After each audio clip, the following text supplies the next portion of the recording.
नमस्कार, आप देख रहे हैं न्यूज नेशन और योग दिवस पर इस खास पेशकश में आपके साथ में मैं हूं नैना यादव। गीता में भगवान कृष्ण ने कहा है, योगः कर्मेसु कौशलम। योग हमारे जीवन को संतुलित और संयमित बनाता है। योग ना सिर्फ शारीरिक फिटनेस को बनाए रखने के लिए जरूरी है, बल्कि इससे हमारा मानसिक स्वास्थ्य भी बेहतर बना होता है। हम तनाव मुक्त होकर जीवन जी सकते हैं। आज हम हमारे इस खास कार्यक्रम में आपको ये तमाम चीजें बताएंगे।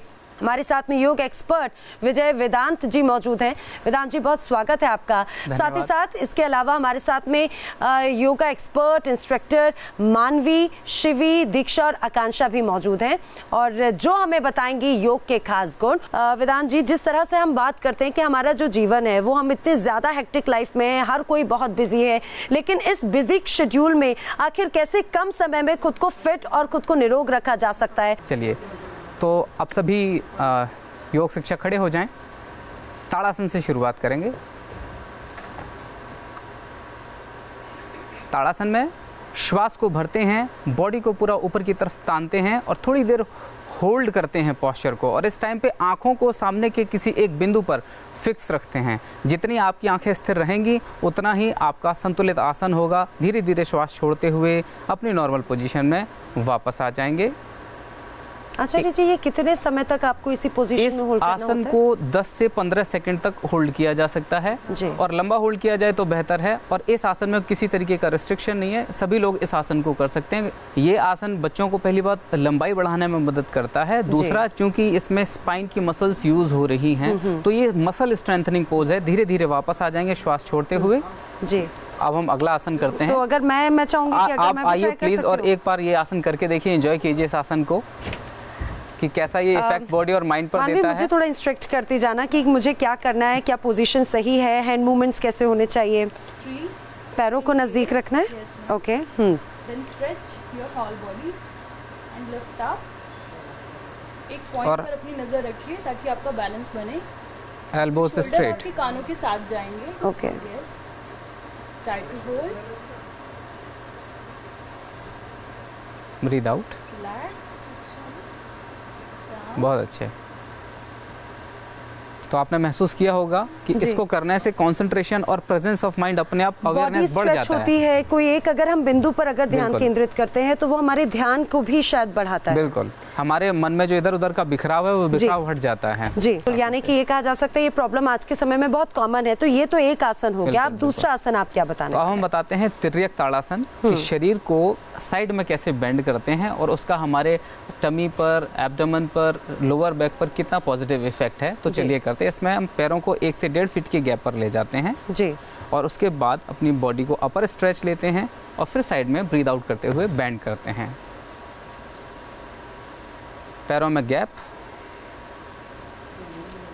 अब ब्रीद आउट करते हुए पहले लेफ्ट साइड को हम बेंड कर गए।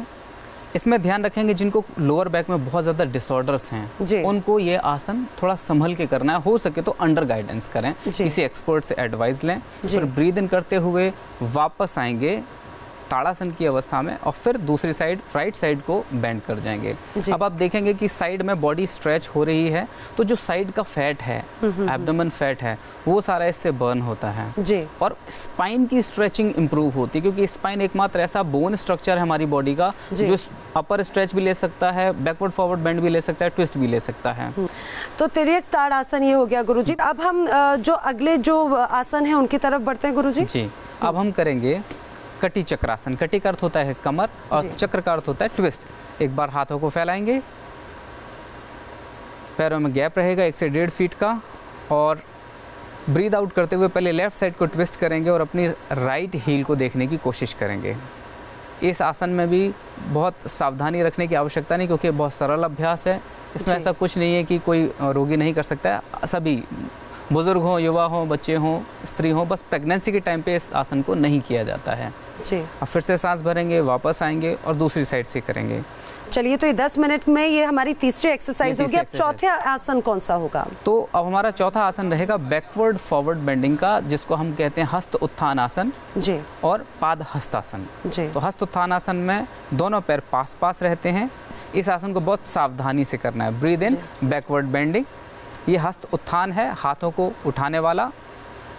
और थोड़ा सा होल्ड करके 5 सेकंड होल्ड करेंगे, फिर फॉरवर्ड बेंडिंग करेंगे, ब्रीद आउट करेंगे और जितना आराम से बेंड रहा जा सकता है उतना आराम से बेंड करेंगे। और यहाँ इस आसन में ध्यान देने वाली बात है पादहस्तासन में कि जिन लोगों को भी बैक में इंजरी है, स्लिप डिस्क है, शाटिका की प्रॉब्लम है, स्पॉन्डिलाइटिस की प्रॉब्लम है, वो इस आसन को ना करें जी। लेकिन जो लोग बिल्कुल नॉर्मल हैं वो इसको जरूर करें, क्योंकि इससे हमारे फेस पे ग्लो आता है, फेस की तरफ ब्लड फ्लो बढ़ता है, ब्लड सर्कुलेशन बढ़ता है और हमारे बॉडी का जो फैट है वो तेजी से बर्न होता है। तो गुरुजी हम आगे बढ़ें, लेकिन हम चाहेंगे कि उसके पहले जो हम एडवांस योगा की जो तस्वीर देख रहे थे, मानवी ने जो एक गजब की कुछ अलग योगा आसन बताए, हम वो चाहेंगे कि वो एक बार फिर से हमें नजर आए। मानवी जी आपको योगा करके दिखाएंगी एडवांस लेवल का, और इसमें मैं पहले से एक सावधानी का बात बता दूं कि इन आसनों को अपने आप घर पे ट्राई ना करें, किसी की देख रेख में एक लंबे अभ्यास तक सीखें फिर ट्राई करें जी। तो ये है त्रिविक्रम आसन। इस आसन में एक पैर पर पूरी बॉडी का बैलेंस बनाते हैं, लेग्स का पूरा स्ट्रेचिंग होता है और इस आसन में अच्छे लंबे अभ्यास की और एकाग्रता की आवश्यकता है। जिन लोगों के शरीर में लचक है वो इस आसन को बड़े आराम से कर सकते हैं जी। ये पूर्ण चक्रासन है। पूर्ण चक्रासन की अवस्था में जाने के बाद ये पूर्ण चक्रासन आप देखेंगे, इसी में फिर डिम्बासन की अवस्था में चले जाते हैं। इस आसन के लिए हम फिर बताएं लंबे अभ्यास की आवश्यकता है। ये स्पाइन को पूरी तरीके से चैनलाइज करता है, नर्वस सिस्टम को बहुत स्ट्रॉन्ग करता है और ब्रेन तक जितनी भी नर्व इम्पल्सेस जाती हैं, जो बॉडी के लिए मैसेज जाते हैं, न्यूरोमोटर कोऑर्डिनेशन है, वो बहुत अच्छे से इस आसन को करने से मास्टर होते हैं जी। बिल्कुल, काफ़ी कठिन आसन ये हमें नजर आता है गुरुजी, लेकिन मानवी बहुत सहजता से करें। अगला आसन किस तरह का है एडवांस योगा का? अब इसी में ये डिम्बासन और लिकारू आसन करेगी। ये देखेंगे आप, बड़ा कठिन अभ्यास है, ये ट्विस्टिंग है, बॉडी पूरी ट्विस्ट हो जाती है जी जी, राइट टू लेफ्ट पूरी 360 डिग्री ट्विस्ट है ये एक तरीके से। लेकिन गुरुजी ये देखने में तो बहुत कठिन लग रहा है, मुझे लग रहा है, क्योंकि बॉडी को जिस तरह से ट्विस्ट करना ये अपने आप में बहुत ज़्यादा टफ होता है। आप बॉडी को जिस तरह से मेंटेन और उस जगह पे होल्ड करना। आप देखेंगे ये एक पाद उत्थित एक पाद हस्तासन है। एक पैर पर पूरी बॉडी का बैलेंस बनाना, साथ में स्ट्रेच लेना अपने आप में बहुत कठिन है, क्योंकि जिस तरह से अपनी बॉडी को एक पैर के जरिए अगर बैलेंस बनाकर खड़े हैं, इसे कौन सा आसन बोलते हैं गुरुजी? क्या इफेक्ट होता है और कितना टफ ये मानते हैं? देखिए, अगर आप अब सोचते हैं कि योग में कुछ भी कठिन है, तो भगवान श्री कृष्ण ने गीता में बड़ी सुंदर बात कही है, अभ्यास है नु तो कौनते वैराग्येण च गृह्यते, कि जब आप अभ्यास वैराग्य पूर्वक करते हैं तो आपको उसमें मास्टरी अवश्य प्राप्त होती है। गुरुजी इस आसन को कौन सा आसन बोलते हैं जो मानवी कर रहे हैं, कि हम पूरी बॉडी? ये एक सीक्वेंस है, ये पूरी स्ट्रेचिंग का एक सीक्वेंस है, ये कई आसनों का कोऑर्डिनेशन है जी। वो आप देखेंगे ध्यान मुद्रा में जो हम देखते हैं हाथों का जो पूरा एक क्रियाएं होती हैं वो यहाँ पर है।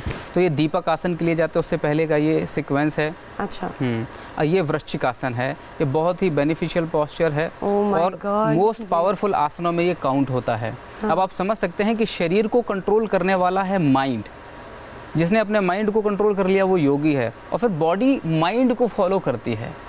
हम नॉर्मल लोग क्या होते हैं, हम माइंड को फॉलो करते हैं। योगी वो होता है जिसकी बॉडी माइंड को फॉलो करती है। ये माइंड में पोस्चर डिजाइन करती है और बॉडी उसको अडॉप्ट करती है। बिल्कुल, लेकिन उस माइंड को, उस अपने मस्तिष्क को साधना भी बहुत मुश्किल है। और जिस तरह से मानवी ये जो पूरी पोजीशंस कर रही हैं, योगासन कर रही हैं, इसमें मुझे लग रहा है कि बैलेंस के साथ साथ आपका ध्यान केंद्रित होना भी बहुत ज्यादा जरूरी है, फोकस होना भी बहुत ज्यादा जरूरी है, क्योंकि बॉडी का एक एक हिस्सा जो है वो इस तरह से स्ट्रेच होता है। अब मानवी करेंगे आपके सामने अंजनी आसन और भूनमन आसन। तो ये हनुमान आसन की बेसिक स्थिति है।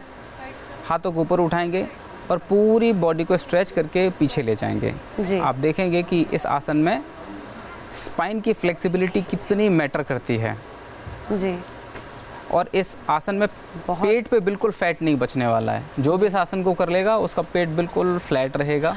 ये भूनमन आसन है। भूनमन आसन में पैर के अंगूठों को पकड़ते हैं, और इस आसन में स्लिप डिस्क वाले मरीजों को विशेष ध्यान करना है, इस आसन को नहीं करना है उन्हें जी। अपने बिजी शेड्यूल में से वो 10 मिनट निकाल लीजिए जो आपको निरोगी काया प्रदान करते हैं। कुछ आसनों की तो बात हो गई, और हम ये बिल्कुल कह सकते हैं कि जो मानवी ने किए आप उन्हें अभी फिलहाल तो दोहराने की कोशिश ना करें, क्योंकि उसके लिए एक बहुत प्रैक्टिस की जरूरत है। गुरुजी अब हम बात कर रहे थे सूर्य नमस्कार की, तो चलिए अब हम स्टार्ट करेंगे सूर्य नमस्कार। तो सूर्य नमस्कार की बेसिक पोजीशन होती है मैट के अगले हिस्से पर खड़े होते हैं और पूरे 12 पोस्चर की सीक्वेंस है और हम इसे स्टार्ट करते हैं। 1, इसमें सांस भरते हैं और नमस्कार की मुद्रा में आते हैं, ये प्रणाम आसन है, नमस्कार मुद्रा है। 2, इसमें फिर ब्रीद इन करेंगे, ऊपर हाथ उठाएंगे, पीछे की तरफ जितना बेंड आराम से कर सकते हैं उतना बेंड करेंगे और जिनको बैक की प्रॉब्लम है वो ध्यान रखेंगे। 3, ब्रीद आउट करेंगे, पाद हस्तासन होगा, जिनको स्लिप डिस्क है वो इस आसन को बिल्कुल नहीं करेंगे। स्लिप डिस्क और शाटिका के पेशेंट्स को सूर्य नमस्कार नहीं करना है। प्रेगनेंसी में और पीरियड्स के दिनों में सूर्य नमस्कार नहीं करना है जी। फिर 4, इसे बोलते हैं अश्व संचालन आसन। एक पैर पीछे, जितना आराम से स्पाइन स्ट्रेच हो सकती है उतना लेंगे। एक आप देख सकते हैं कि 2 पोस्चर हैं, एक राइट लेग और एक लेफ्ट लेग। अगर कोई पहले राइट लेग से शुरू करता है तो वह राइट लेग को पिछले जाएगा और वापस आते समय वो सीक्वेंस ऑल्टर हो जाएगा जी। 5, अब इसमें पर्वतासन का सीक्वेंस होगा। आराम से पर्वतासन में जाएंगे। इसमें अपने पेट और नाभि को देखने की कोशिश करते हैं। पेट और नाभि को देखेंगे, इसमें ब्रीदिंग नॉर्मल चलेगी। 6, ये अष्टांग नमस्कार है। इसमें भी सांस को रोकना नहीं है, सांस रोकने से बॉडी टाइट हो जाती है बहुत, और बॉडी टाइट होती है तो मसल इंजरी बढ़ जाती है। तो अगर मसल इंजरी अवॉइड करनी है तो हमेशा नॉर्मल ब्रीदिंग के साथ आसन किए जाएं जी। अब हम 7 नंबर का पोस्चर करेंगे, भुजंग आसन, और इसे जितनी सहजता से कर सकते हैं करें। ये आसन स्लिप डिस्क सर्वाइकल के पेशेंट के लिए बहुत लाभदायी है, यानी कि इसमें भी सांस की जो प्रक्रिया है वो बहुत इंपॉर्टेंट है। अवेयरनेस एंड ब्रेथ, पूरी बॉडी की अवेयरनेस रहनी चाहिए, ब्रेथ का कोऑर्डिनेशन ठीक रहना चाहिए। अब 8 नंबर का आसन करेंगे, पर्वतासन पुनः होगा। उसमें सांस को बाहर निकालते हुए पर्वतासन होगा, अपनी नाभि को देखने की कोशिश करेंगे। अब आप देखेंगे कि कुछ आसन रिपीटिशन में होंगे ताकि बॉडी का एक साइकिल कंप्लीट हो जाए। 9, अश्व संचालन आसन में दोबारा आएंगे। गुरुजी, एक ही जो भी पोजीशन है उसमें कितने सेकंड्स, कितने समय तक रुकना होता है? 5 सेकंड से लेके 15 सेकंड तक होल्ड करना चाहिए, जिसकी जैसी कैपेसिटी है, क्योंकि मसल को होल्ड करने से मसल की स्ट्रेंथ बढ़ती है, सांस नॉर्मल चलती रहेगी। 10, पाद हस्तासन। आप इसमें ध्यान रखेंगे कि स्लिप डिस्क के पेशेंट जो हैं, बैक प्रॉब्लम के पेशेंट है, वो ना करें। फिर सांस भरेंगे, 11 नंबर का पोस्चर होगा और धीरे धीरे सांस को भरते हुए पीछे की तरफ जाएंगे, जितना आराम से जा सकते हैं अपनी क्षमता के अनुसार जाएं। और 12, नमस्कार मुद्रा, और ये एक सेट कंप्लीट हुआ जी। नमस्कार को रिलीव करें। तो ये सूर्य नमस्कार, और हम ये कहें कि जो 10 मिनट की जो हमारी एक एक्सरसाइज है रूटीन लाइफ की, वो सूर्य नमस्कार के साथ में पूरी होती है गुरुजी? सूर्य नमस्कार के बगैर कोई भी योग अभ्यास पूरा नहीं है। सूर्य नमस्कार सबसे इम्पोर्टेंट पार्ट है योग की प्रैक्टिस का, हठ योग की प्रैक्टिस का। तो करो योग, रहो निरोग। योगाचार्य हमारे साथ में है वेदांत जी। तो सबसे पहले बात करते हैं ओबेसिटी, मोटापे की। हम देखते हैं कि हर कोई व्यक्ति, चाहे बात वो बच्चे की हो या फिर किसी बुजुर्ग की हो, वो इस बीमारी से परेशान है। तो योग के जरिए आखिर कैसे इस परेशानी से बचा जा सकता है? ये टमी के मूवमेंट और लेग्स के मूवमेंट को अगर करते हैं तो आराम से मोटापे के प्रॉब्लम को निपटा जा सकता है। तो लेफ्ट लेग से शुरुआत होगी।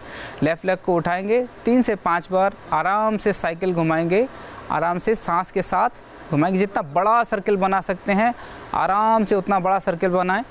इसमें ध्यान रखेंगे बहुत जल्दबाजी नहीं करेंगे जी, तनाव में नहीं करेंगे, और अगर अटक रहा है लेग में, कुछ दर्द हो रहा है तो नहीं करेंगे, अभ्यास को रोक देंगे जी। ये थाई का, हिप का और लोअर टमी का, लोअर बैक का फैट रिड्यूस करती है। यानी कि हम कहें कि ये तो शायद अगर हम जब सोकर उठते हैं तब भी हम इसे कर सकते हैं। बिल्कुल कर सकते हैं, आसन है और कोई भी व्यक्ति कर सकता है जी। और एक लेग से जब अभ्यास कंप्लीट हो जाए तब हम दूसरी लेग को यूज करेंगे जी। अब हमको दीक्षा बताएंगी कि कैसे लेग रेस करके अपनी टमी को शेप में लाया जा सकता है। 30 डिग्री और 90 डिग्री और 60 डिग्री का जो लेग रेज और होल्ड है, तो इसमें सांस को भरेंगे जी। 30 डिग्री पे लेग को होल्ड कर लेंगे सभी लोगों का। आप देखेंगे लेग का पोजीशन एक रहेगा, फिर थोड़ा और सांस को भरेंगे, थोड़ा 90 डिग्री तक ले जाएंगे और वहाँ पर 90 डिग्री पे होल्ड करके रख लेंगे।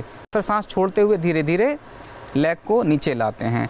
इसमें प्रेगनेंसी के टाइम, पीरियड के टाइम इस प्रैक्टिस को नहीं करते हैं। अब हम तीसरा अभ्यास सीखेंगे, दोनों लेग्स एक साथ मिलाकर चलाएंगे, पूरा बड़ा बड़ा पैडल चलाएंगे, नीचे तक लेके आएंगे, लेग को 90 डिग्री से पूरा नीचे ग्राउंड तक लेके आते हैं।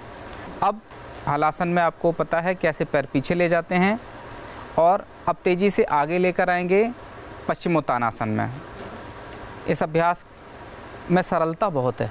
तो ये तो बात हो गई ओबेसिटी की। इसके अलावा हम देखते हैं आज के समय में गुरुजी की हर दूसरा व्यक्ति डायबिटीज से जरूर परेशान है। ऐसा लगता है कि डायबिटीज एक ऐसी बीमारी है जो बच्चे से लेकर बड़े बुजुर्ग तक, पहले देखते थे बड़े बुजुर्गों में बीमारियां होती थी, लेकिन आज के समय बच्चे भी इस बीमारी से ग्रसित हैं जी। तो योग के जरिए डायबिटीज से आखिर कैसे बचा जा सकता है और जिन्हें डायबिटीज है भी उनके लिए भी कौन से आसन है? देखिए, डायबिटीज नॉर्मली दो तरीके की है। एक बाय बर्थ डायबिटीज या बिल्कुल बचपन में बच्चों को जेनेटिकली आ जाती है, उसको थोड़े से लंबे अभ्यास की आवश्यकता, उस पर अभी रिसर्च हो रहा है जी। और जो टाइप 2 डायबिटीज है, जो लाइफस्टाइल डिसऑर्डर है, जो जेनेटिक नहीं है, लाइफस्टाइल डिसऑर्डर है, उसको हम योग अभ्यास और थोड़े से डाइटरी मॉडिफिकेशन से आराम से ठीक कर सकते हैं। तो हम वो देखते हैं कौन कौन से आसन किए जाएं ताकि डायबिटीज को कंट्रोल किया जा सके और नॉर्मल लाइफ गेन की जा सके।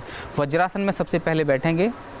वज्रासन बहुत सिंपल आसन है और ये सबसे ज़्यादा बेनिफिशियल है जी एब्डोमेन के लिए, और ये एकमात्र ऐसा आसन है जो खाना खाने के बाद हर किसी को करना चाहिए। बाकी सारे आसनों का रिस्ट्रिक्शन है, बट वज्रासन को अवश्य करते हैं। वज्रासन ये बेसिक मुद्रा है और इसके बाद एक सबसे बेनिफिशियल पोस्चर किया जाता है, उसे कहते हैं मंडूकासन जी। मंडूकासन के लिए दोनों हाथों की मुट्ठियां बनाते हैं, नाभि के पास में रखते हैं और मुट्ठियां बना के भी करते हैं, और कुछ लोग दोनों हाथों को ब्लॉक करके भी करते हैं, जिसके जैसा टमी का साइज हो उस हिसाब से करें, और ब्रीद आउट करके सामने झुक जाते हैं जी। ये एल्बोस को नीचे की तरफ स्ट्रेच करते हैं और हेड को डाउन कर देते हैं। योग सिर्फ एक दिवस के लिए नहीं है, बल्कि आपके पूरे जीवन के साथ में जुड़ा हुआ है। अगर बस जरूरत है कुछ ऐसे आसनों को अपनी जीवन शैली में जोड़ने की जो आपको स्वस्थ बनाए, जो आपको निरोगी काया प्रदान करे। आप सभी हमारे साथ जुड़े, आप सभी का बहुत शुक्रिया।